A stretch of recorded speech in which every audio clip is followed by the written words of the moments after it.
l'organisme est stimulé en permanence par l'environnement. Les yeux réagissent à la lumière, le nez capte des odeurs, les oreilles sont sensibles au bruit, la langue perçoit la saveur des aliments,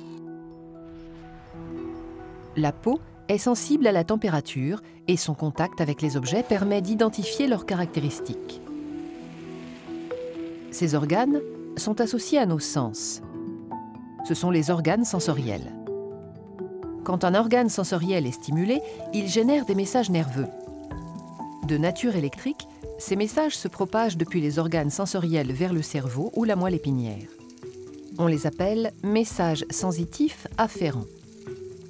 Et ils empruntent le circuit des nerfs sensitifs. Le cerveau et la moelle épinière sont des centres nerveux. Ils analysent les messages nerveux sensitifs qu'ils reçoivent.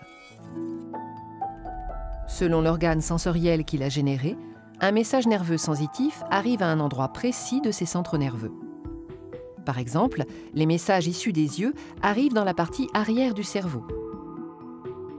Les messages issus de la peau arrivent dans la partie médiane, etc. L'arrivée des messages nerveux déclenche une analyse complexe et très rapide qui se manifeste par une communication intense au sein des centres nerveux. Des messages nouveaux sont générés et échangés. Les centres nerveux peuvent alors générer des messages efférents.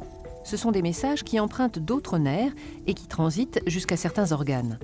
Par exemple, les nerfs moteurs sont spécialisés dans la communication des messages moteurs efférents vers les muscles. Lorsqu'un organe reçoit un message efférent, c'est un ordre qu'il reçoit du cerveau et qu'il doit exécuter.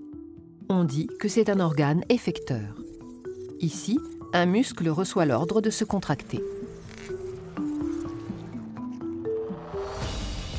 Dans certains cas, le fonctionnement de notre système nerveux peut être perturbé. Les bruits trop forts abîment les récepteurs sensoriels de nos oreilles, les rayons ultraviolets sont mauvais pour nos yeux et notre peau, etc. Ces dysfonctionnements sont parfois irréversibles. Il faut donc prendre soin de notre système nerveux dès l'enfance. La fatigue se manifeste par des difficultés d'analyse des centres nerveux. L'interprétation des messages sensitifs afférents est moins rapide et moins précise. Les messages efférents envoyés aux organes sont moins bien adaptés à la situation. Les consommations de drogue et d'alcool perturbent aussi le fonctionnement des centres nerveux et peuvent avoir des conséquences dramatiques pour l'organisme. Trop d'alcool, trop de fatigue, trop de médicaments? Passe le volant. Mieux vaut s'accrocher à la vie qu'à son volant.